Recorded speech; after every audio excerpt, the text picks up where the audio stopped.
কোরবানির ঈদ সামনে আসতেছে।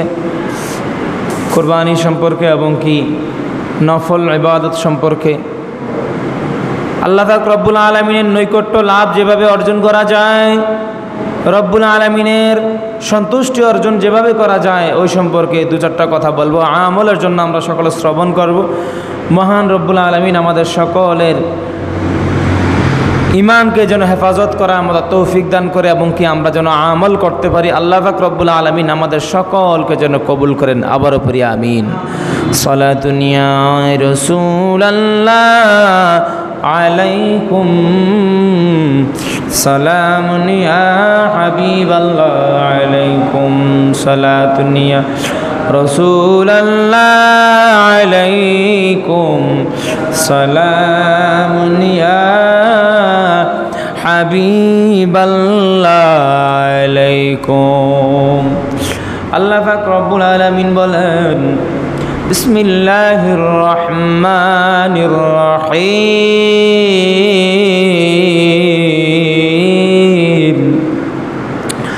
ওয়ামান তাতাওয়া খায়রান ফাইন্নাল্লাহা শাকিরুন আলিম।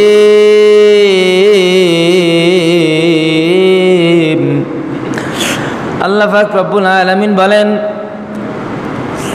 যে ব্যক্তি নফল নেক কাজ করে, যে ব্যক্তি নফল নেক কাজ করে, নিশ্চয়ই নিশ্চয়ই আল্লাহ পাক রব্বুল আলামিন তাহার প্রতি সন্তুষ্ট এবং তাহার বিষয়ে জ্ঞাত রয়েছে। অর্থাৎ আল্লাহ পাক রব্বুল আলামিনের নৈকট্য অর্জন করতে গেলে, আল্লাহর ভালোবাসা, আল্লাহর সন্তুষ্টি অর্জন করতে গেলে অবশ্যই মুসলমানদেরকে নেক কাজ করতে হবে, ভালো কাজ করতে হবে, নফল ইবাদত বেশি করতে হবে। নফল ইবাদত, নফল কাজ, নফলগুলো বেশি বেশি পরিমাণে আদায় করলেই আল্লাহ পাক রব্বুল আলামিনের দরবারে নৈকট্য অর্জন করা যায়। নফল কিভাবে আদায় করবেন, কিভাবে নফলগুলো আদায় করবেন, কিভাবে সওয়াব অর্জন করবেন, আল্লাহর নৈকট্য অর্জন করবেন, হাদিসে মুবারকে পাওয়া যায়। রাসূল সাল্লাল্লাহু আলাইহি সাল্লাম বলেছেন, ফাইন্নান নাবিয়্যা সাল্লাল্লাহু আলাইহি ওয়াসাল্লাম قال إن الله تبارك وتعالى قال وما تقرب إلي عبدي بشيء أحب إلي مما افترضت عليه وما يزال عبدي يتقرب إلي بالنوافل حتى أحبه রাওয়াহুল বুখারী। রাসূল সাল্লাল্লাহু আলাইহি সাল্লাম বলেছেন হাদিসে কুদসি, আল্লাহ তাআলা বলেন, আমি আমার বান্দার উপর যাহা ফরজ করিয়াছি, বান্দার প্রতি যাহা ফরজ করিয়াছি তাহা হইতে অধিকতর পছন্দনীয় কোন কাজ করিয়া বান্দা আমার নৈকট্য লাভ করিতে পারিবে না। আমি বান্দার উপর যেই সমস্ত ফরজ আমল দিয়েছি, ফরজ কাজ করিয়াছি, ফরজগুলো দিয়ে দিয়েছি, এই সমস্ত ফরজগুলো ছেড়ে দিয়ে অন্য কোনো পছন্দনীয় কাজ করে বান্দা আমার নৈকট্য অর্জন করতে পারে না।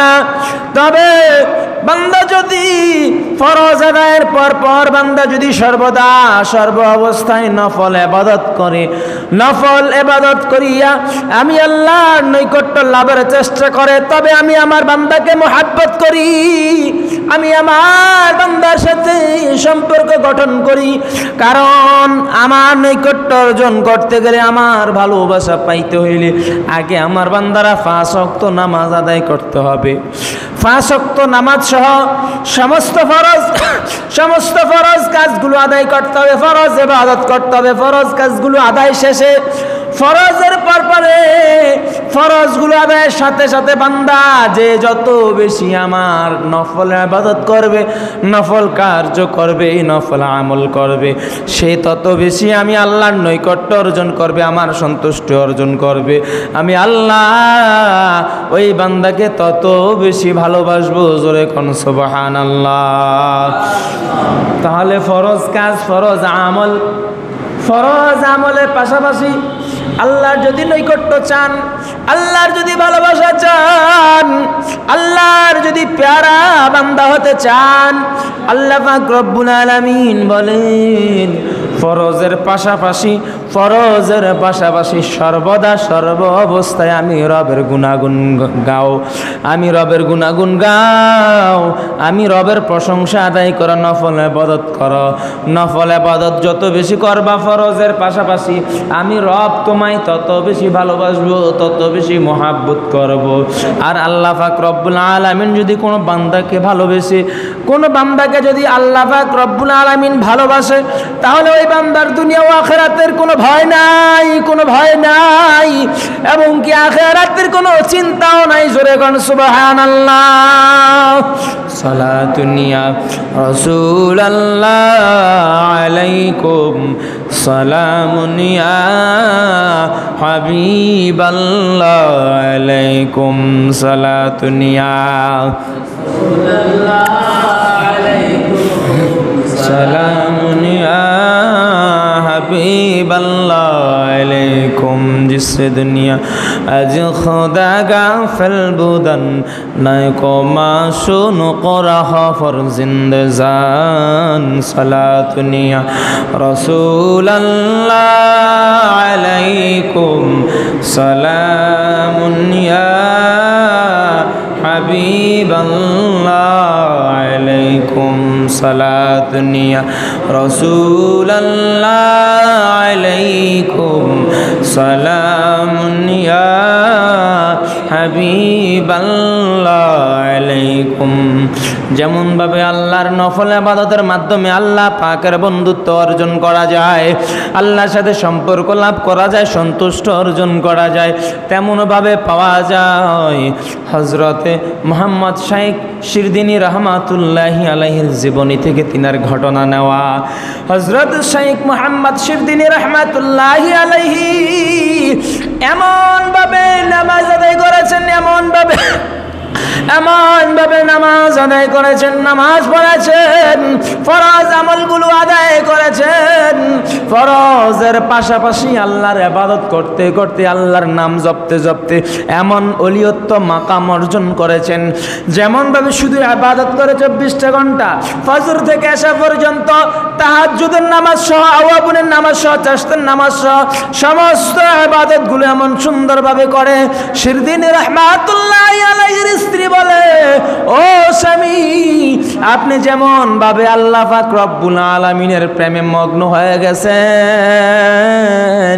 আল্লাহর প্রেমে পাগল হয়ে গেছেন, আল্লাহ আল্লাহ জফা ছাড়া আপনার কি আর কোনো কাজ নাই, আল্লাহর প্রেমে পাগল হয়ে গেছেন, সারাদিন সারা রাত্র শুধু নফল ইবাদত করেন, নফল নামাজ আদায় করেন, কেমন ভাবে এমন ভাবে আপনি মগ্ন হয়ে গেছেন, আল্লাহর প্রেমে মজনু হয়ে গেছেন আপনি।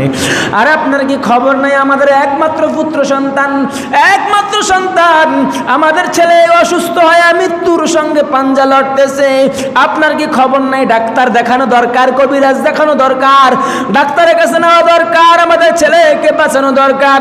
যেমন ভাবে আশিক হয়ে গেছেন, যেমন ভাবে আশিক হয়ে আল্লাহর ইবাদত করেন, নফল ইবাদত করেন, নফল নামাজ পড়েন, কোরআন তেলাওয়াত করেন, আপনি তো মনে হয় আল্লাহকে পেয়ে গেছেন। আমার ছেলে ছাড়া তো আমার জীবনে আর কেউ রইল না, আমার ছেলে যদি ইন্তেকাল করে, আমার ছেলে যদি মারা যায়, আমি আর কাকে নিয়ে থাকবো, কাকে নিয়ে বাঁচবো? একমাত্র সন্তান 10 মাস 10 দিন গর্ভে ধারণ করলাম, এই সন্তান যদি মারা যায়, আমি আর কাকে নিয়ে বাঁচবো? হাউমাউ করে কান্নাকাটি করে। আর তিনার স্বামী শিরদিনী রহমাতুল্লাহি আলাইহি আল্লাহর প্রেমে পাগল, আল্লাহর প্রেমে মগ্ন হয়ে শুধুমাত্র আল্লাহর গোলামি করে, শুধুমাত্র আল্লাহর গোলামি করে। এমন সময় ঘরের মাঝে এসে উপস্থিত হয়েছেন মালাকুল মউত। এমন সময় আজরাইল আলাইহিস সালাম ঘরের মধ্যে চলে এসেছেন। আজরাইল আলাইহিস সালাম শিরদিনী রাহমাতুল্লাহি আলাইহি তাকিয়ে দেখতেছেন ঘরের মধ্যে মালাকুল মউত চলে আসছে। যেমন ভাবে আপনার ঘরে মালাকুল মউত আসবে, আমি আমার ঘরেও মালাকুল মউত আসবে, এমপির ঘরেও মালাকুল মউত আসবে, মন্ত্রীর ঘরেও মালাকুল মউত আসবে। যেমনটা কোরআনে পাওয়া যায়, কুল্লু নাফসিন যায়িকাতুল মাউত। এই মালাকুল মউতের হাত থেকে কেউই কোনোদিন ছাড়া পাবে না, কেউই কোনোদিন বাঁচতে পারবে না। দুনিয়ার জমিন ক্ষণস্থায়ী জীবন, দুনিয়ার জীবনে দুনিয়ার হায়াতের জিন্দেগি থাকার জিন্দেগি নয়, ক্ষণিকের জীবন। হযরত শায়েখ শিরদিনী রাহমাতুল্লাহি আলাইহি তাকায়া দেখতেছেন মালাকুল মউত দাঁড়িয়ে আছে, রুহটা কবজ করবে। তিনার ছেলে কান্না করে, তিনার বিবি কান্না করে, বিবি হাউমাউ করে কান্নাকাটি করতেছে। বিবির কান্দন দেখে মনের মধ্যে মায়া লেগে গেছে। শিরদিনী রাহমাতুল্লাহি আলাইহি বলেন, ইরজিই ইলা রাব্বিকা রাজিআন ফাইন্নাল আমরা নুসিখা, ফাইন্নাল আমরা নুসিখা। হে আজরাইল, তোমাকে আমি নসিহত করতেছি রে আজরাইল, তুমি যে রুহু কবজ করার জন্য আমার ঘরে আসলা, এই রুহু কবজ করার জন্য তোমাকে যে কাজটুকু দেওয়া হয়েছে এই কাজটা ক্যান্সেল করে দেওয়া হয়েছে, তুমি তোমার মালিকের কাছে ফিরে যাও। জোরে কোন আল্লাহু আকবার। তোমার যে নির্দেশে তুমি আসছো, তুমি যে নির্দেশে আসছো, তুমি যে নির্দেশে আসছো বান্দার রুহু কবজ করবা, এই বান্দার রুহু কবজ করার তোমার কোনো প্রয়োজন নাই, এটাকে ক্যান্সেল করা দেওয়া হয়েছে। এই মুহূর্তে তুমি আমার ঘর থেকে চলে যাও, তোমার মালিকের কাছে প্রত্যাবর্তন করা। মালিক চলে গেল, এমনভাবে তুই মালিকের কাছে চলে যাও, মালিক তোমাকে ডাকতেছে। তাকায়া দেখেন শিরদিনী রাহমাতুল্লাহি আলাইহি কত বড় মাফের আল্লাহওয়ালা ব্যক্তি, যার 24টা ঘন্টা মাওলা পাকের সঙ্গে সম্পর্ক।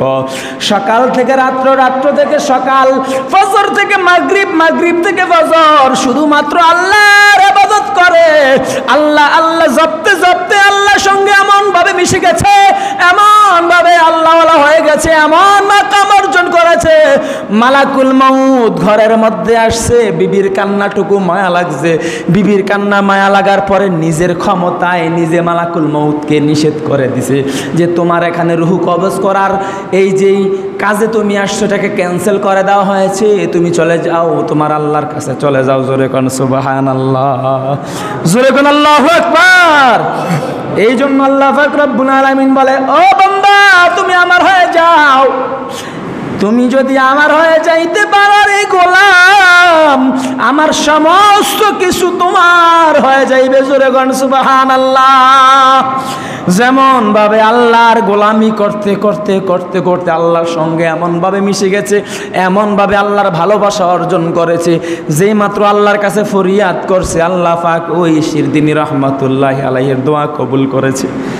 এমনভাবে যদি আপনি আল্লাহকে চাইতে পারেন, আল্লাহকে পাইতে পারেন, আল্লাহকে যদি চাইতে পারেন, আল্লাহকে যদি ভালোবাসতে পারেন, দেখবেন আজরাইলও আপনার কথা শোনে। জোরে কোন সুবহানাল্লাহ। আপনি যদি আল্লাহর কথা শুনেন, আল্লাহকে যদি মানেন, গভীর রাত্রে উঠে তাহাজ্জুদের বিছানায় যদি চোখের পানি ছেড়ে ছেড়ে জায়নামাজে বিছান, জায়নামাজে যদি ভিজিয়ে ফেলেন, বুকটা যদি ভাসিয়ে ফেলেন, গভীর রাত্রে যদি আল্লাহকে ডাকেন, দুনিয়ার কেউ দেখে না, আল্লাহ তো দেখে। দেখবেন দুনিয়ার জমিনেই নয়, আসমানও আপনাকে নিয়ে সমালোচনা করে। জোরে গান সুবহানাল্লাহ, জোরে গান আল্লাহু আকবার। আল্লাহ পাক রব্বুল আলামিন বলে, ও গোলাম তুমি যদি আমার হয়ে যাও, আমার আরশ কুরসি সকল কিছু তোমার দিদার পাওয়ার জন্য অপেক্ষা করবে, তোমাকে দেখার জন্য অপেক্ষা করবে। যেমনভাবে একজন গোলামকে দেখার জন্য আসমানের মধ্যে সমালোচনা হইতেছে, এমন গোলাম কেমন গোলাম আল্লাহর ইবাদত করে, আল্লাহকে ভালোবাসে, আল্লাহকে না দেখে এত মুহাব্বত করে, এত মুহাব্বত করে। প্রতিদিন সকাল বিকাল, প্রতিদিন সন্ধ্যায়, প্রতিদিন দিবারাত্রি ওই বান্দার সমালোচনা আসমানের মধ্যে হয়। এমন ভাবে আসমানের মধ্যে হয়, আসমানের মধ্যে ওই বান্দার সমালোচনা হইতে হইতে একদিন আজরাইল আলাইহিস সালাম বলতেছে, আমার মনটা আর মানে না, আমি এই বান্দার সঙ্গে একটু দেখা করা দরকার আছে।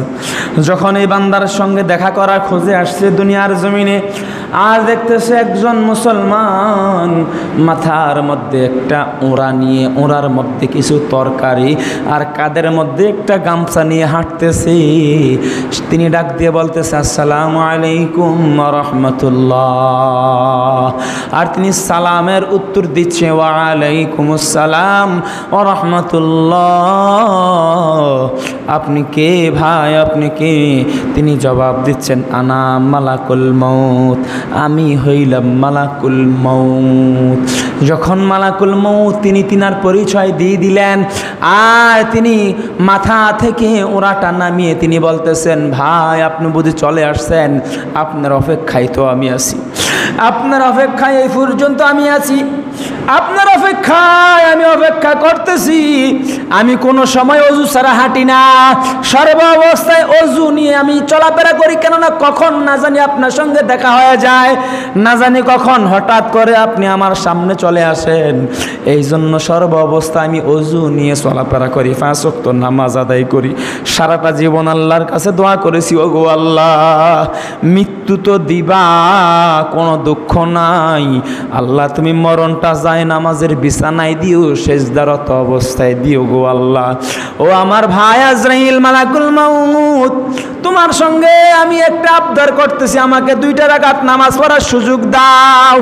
আমি এখন 2 রাকাত নামাজ, নফল নামাজ আদায় করব।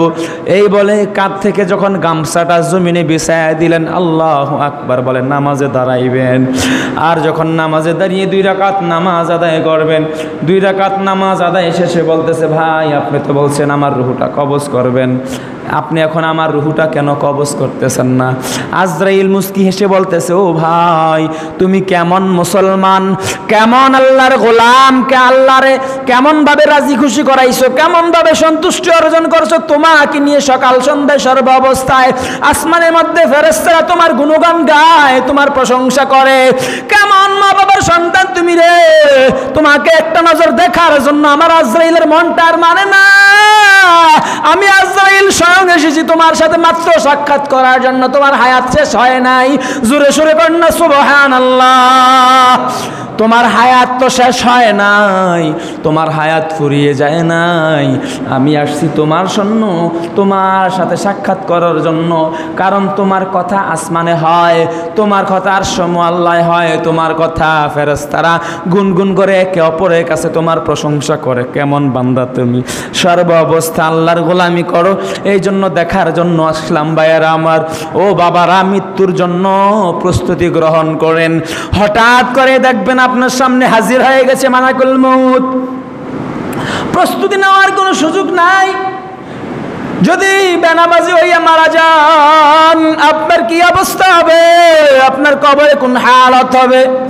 যদি আপনি বেঈমান হয়ে মারা যান, ফাসেক হয়ে মারা যান, নাস্তিক হয়ে মারা যান, আপনার কবরে কোন অবস্থা হবে? যেই কবরে কোনো আলো নাই, কোনো সাথী নাই, কোনো বাতি নাই, দুনিয়ার কোনো তাকাব্বুরি নাই, এই কবরে কিভাবে থাকবেন? কিভাবে কবরে আপনি থাকবেন? ডান পাশের মাটি বাম পাশের মাটির সঙ্গে মিশে যাবে, বাম পাশের মাটি বাম পাশে ডান পাশে মিশে যাবে, উপরের মাটি নিচের সঙ্গে মিশে যাবে, নিচের মাটি উপরের মাটির সঙ্গে মিশে যাবে।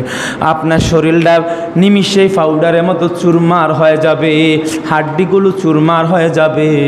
আপনি সেখানে কি অবস্থায় থাকবেন? কবরের কি অবস্থায় থাকবেন? কবরে থাকার মতো যেই মালসামানা দরকার, কবরে শান্তি পাওয়ার জন্য, জান্নাতে যাওয়ার জন্য যে আমল করা দরকার, ওই আমলের সঙ্গে তো আমাদের কোনো পরিচিত নাই। তাহাজ্জুদ নামাজ তো দূরের কথা, ইশরাক নামাজ তো দূরের কথা, আওয়াবিনের নামাজ তো দূরের কথা। ঠিকঠাক মতো ফজর থেকে মাগরিব পর্যন্ত নামাজগুলো আদায় হয় না। ফজরের নামাজের সময় বান্দারা ঘুমায়, যায়।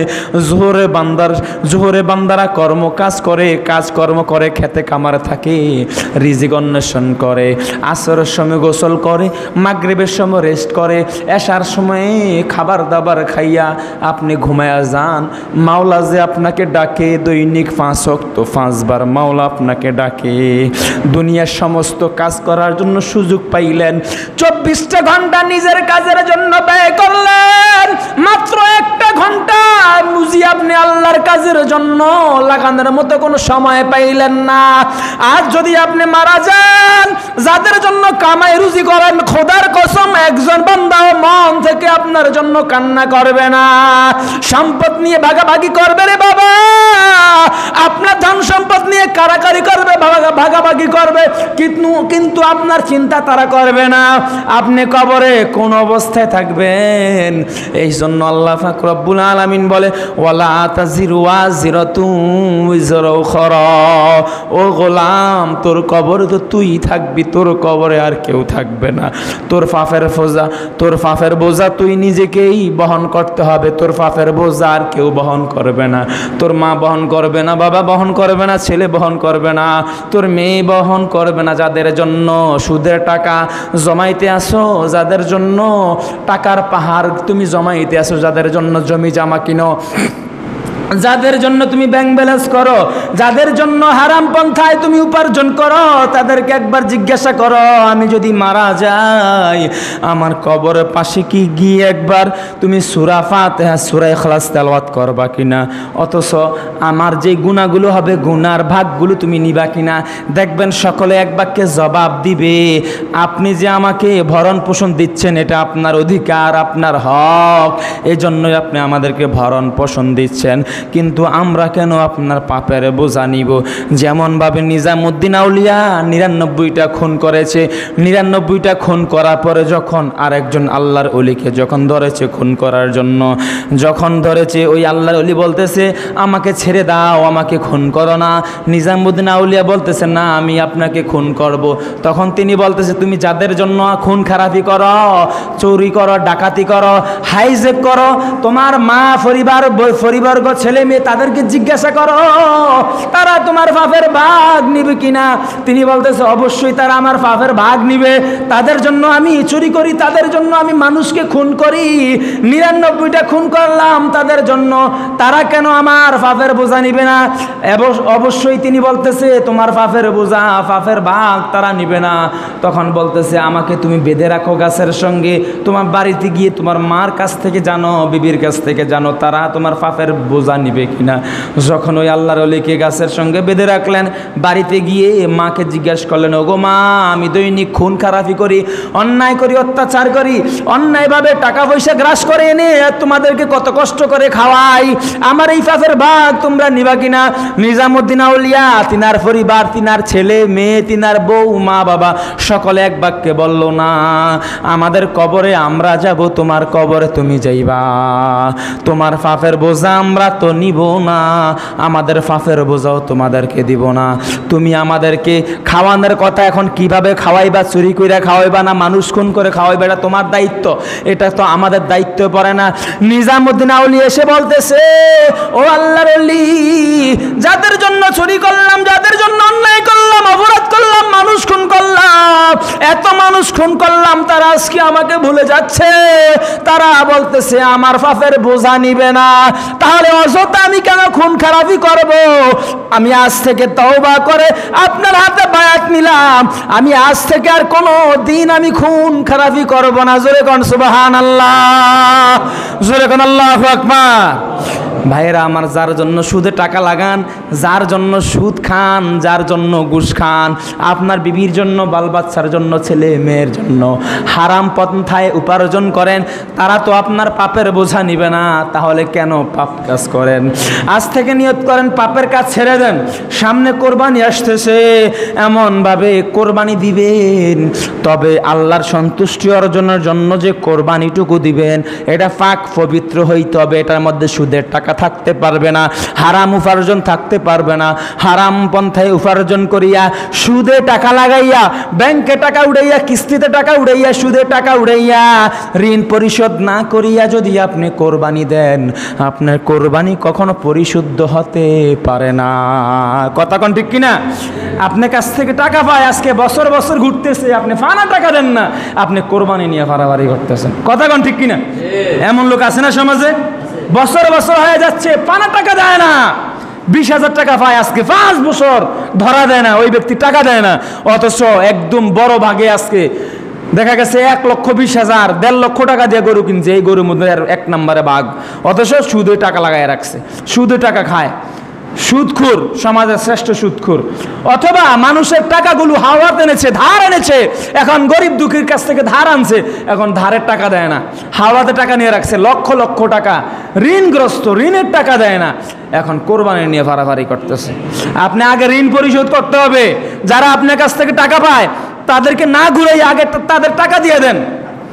আপনি কোরবানি দিবেন, ঠিক আছে, কোরবানি যদি আপনার উপরে ওয়াজিব হয় আপনি কোরবানি দিবেন, কিন্তু আপনি যদি ঋণগ্রস্ত হয়ে থাকেন তাদের কাছ থেকে আপনাকে সময় আনতে হবে, যে আমাকে যদি আপনি সময় দেন 3 মাস 4 মাস 6 মাস পরে আপনার টাকা দিয়ে দিব, আপনি যদি সময় দেন তাহলে আমি কোরবানিটা দিতে পারি। ওই ব্যক্তি যদি আপনাকে অনুমতি দেয়, ওই ব্যক্তি যদি সময় দেয়, তাহলে আপনি কোরবানি দিতে পারবেন। ওই ব্যক্তির মনে কষ্ট, ওই ব্যক্তি হক হালালভাবে চলতে পারে না, তার টাকা আপনি সুদে লাগায় রাখছেন, তার টাকা নিয়ে আপনি কোরবানি দিতেছেন, আপনার কোরবানি হবে? তার টাকা নিয়ে আপনি কোরবানি দিতেছেন, আপনি কোরবানি হবে? আপনি কোরবানি হবে না।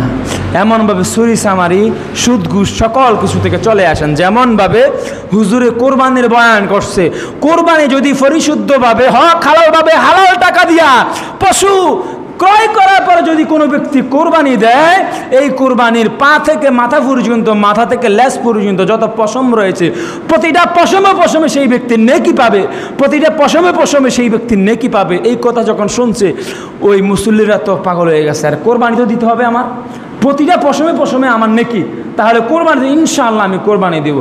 ইনশাআল্লাহ বলিয়া যখন কোরবানি দিবে, রাত্রিবেলা চিন্তা করছে টাকা তো নাই, কোরবানি তো আমাকে দিতে হবে, এখন কোরবানি কিভাবে দিব?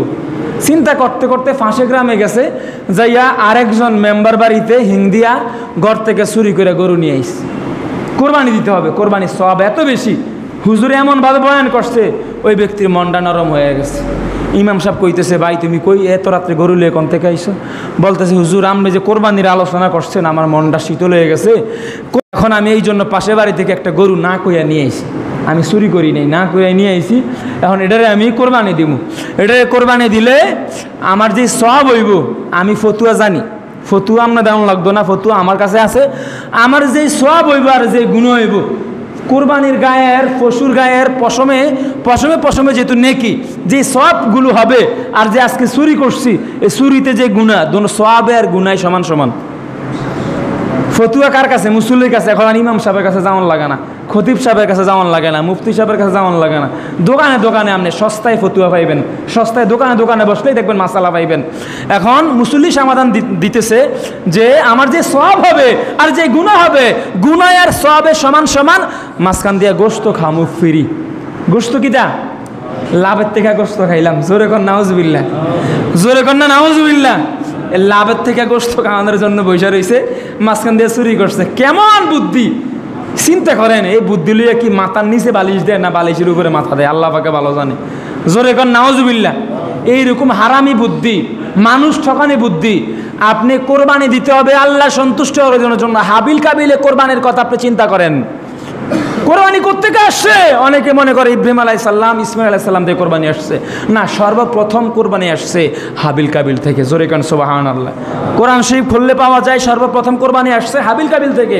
কোরবানি দিতে হবে আপনার মন থেকে, আল্লাহ সন্তুষ্ট অর্জনের জন্য, শুধুমাত্র আল্লাহকে দেখানোর জন্য, মানুষকে দেখানোর জন্য নয়, সমাজবাসীকে দেখানোর জন্য নয়, আল্লাহকে দেখানোর জন্য। আপনি আল্লাহকে কতটুকু ভয় করেন, কতটুকু তাকওয়া করেন, কতটুকু ফরজগারি অবলম্বন করলেন। এইরকমভাবে আমরা যারা কোরবানি দিব, আমরা যেন সহি শুদ্ধভাবে শুধুমাত্র আল্লাহকে দেখানোর জন্য, রাজি খুশি করানোর জন্য আমরা কোরবানি দিব। আল্লাহ পাক কবুল করুক, জোরে কোন আমিন।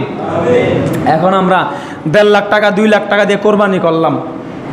কোরবানি যে 1.5 লাখ 2 লাখ টাকা দিয়ে দিছে, ওই হাসিলের টাকাটা দেওয়ান সারা চলে আসছে। হাসিলের টাকা দেয় নাই, দেওয়ানোর হাসিলের টাকা দেওয়ান ছাড়া চলে আসছে, এবং কি যারা এটা বানাইছে তাদেরকে গোশত দিয়ে একটু গোশত দিয়ে বিদায় করে দিছে, অথবা একটু টাকা দিয়ে বিদায় করে দিছে। আপনি তাদেরকে টাকাও দিবেন, গোশত দিবেন, খুশি করাই দিবেন। যারা সারাটা দিন আপনার বাড়িতে, যারা গরিব দুঃখী, যারা নিজেরা কোরবানি দেয় নেই, আপনার গরুর পিছনে সারাদিন খাটছে, তাকে খুশি করাই আপনার ভাগের থেকে, আপনাদের নিজেদের ভাগের থেকে তাদেরকে খুশিও করাই দিবেন, টাকা পয়সাও দিবেন, তারা যেন সন্তুষ্ট থাকে। এবং কি ইমাম সাহেবের জবের টাকা, গরুর দাম 1.5 লাখ 2 লাখ, ইমাম সাহেবের জবের টাকা 200 টাকা 100 টাকা 300 টাকা, সব কিছু বাড়ে, কিন্তু বছরে বছরে ইমাম সাহেবের কোরবানির যে টাকাটা হাদিয়াটা, ইমাম সাহেবের হাদিয়াটা বাড়ে না। গরুর দাম যত বড় হোক, 1.5 লাখ হোক 2 লাখ হোক 5 লাখ হোক, হুজুর 300 200, ওই গত বছর যা আছিল হুজুর 300, এটা আর পরিবর্তন হয় না। এখনও অনেক সমাজে খোঁজ নিলে দেখবেন 500 নিচে হুজুরে হাদিয়া দেন। হুজুর কার কথা কয় না, হুজুর কার? হুজুর আমাদের না, সমাজের না, সমাজ আমনগো, মসজিদ আমনগো, হুজুর আমনগো। তাহলে হুজুরের হাদিয়াটা সম্মানজনক ধরলে না, এই সম্মানটা আপনারাও পাইবেন। কথা কন ঠিক কিনা? এই সম্মানটা আপনারা পাইবেন আল্লাহ রাসূল থেকে, হুজুর সাল্লাল্লাহু আলাইহি সাল্লাম থেকে, আলেম উলামা কেরামদের যে সম্মান এসেছে, এটা আপনার পক্ষ থেকে আসেন, এটা নবী দিয়ে গেছে। এই সম্মানটা সরাসরি নবী এটার সম্মানটা কিয়ামত পর্যন্ত দিয়ে গেছে। আল্লাহ কবুল করুক, জোরে কোন আমিন। এইরকমভাবে আমরা চেষ্টা করব আমাদের কোরবানি থেকে, এরকমভাবে যেমন সামরার টাকাটা এমনভাবে গরিব দুঃখী অথবা এতিম মিসকিন অথবা বিধবা অথবা মাদ্রাসা লিল্লা বোর্ডিংয়ে এতিমখানায় আমরা দিয়ে দেওয়ার চেষ্টা করব। সামরার টাকাটা এমনভাবে আমরা চেষ্টা করব, আমরা যে কোরবানি দিয়েছি, কোরবানি দিব, নিয়তটা পরিশুদ্ধ করব। আমরা যে কোরবানি দিব, কোরবানির দাতা সদস্য যিনারা আছে তিনারা নিয়তটা পরিশুদ্ধ করতে হবে, আমাদের মনটাকে প্রেস করতে হবে। আমরা মনটা যেন প্রেস করতে পারি এবং কি কোরবানি দেওয়ার নিয়ত করেন সকলে, আমরা সহি শুদ্ধভাবে যেন কোরবানি দিতে পারি আল্লাহ সন্তুষ্টি অর্জনের জন্য। আল্লাহ পাক রব্বুল আলামিন আমাদের সকলকে, যিনারা কোরবানি দিয়েছে গত বছর, এই বছর দিবে নতুন করে ইচ্ছা করেছে, এবং যিনারা দিতে পারেন নাই, আল্লাহ পাক সকলকে যেন দেওয়ার তৌফিক দান করে, জোরে কোন আমিন। ওয়া আখির দাওয়ানা আলহামদুলিল্লাহি রাব্বিল আলামিন, আমা তাওফিক ইল্লা বিল্লাহ। আসসালামু আলাইকুম ওয়া রাহমাতুল্লাহি ওয়া বারাকাতুহু।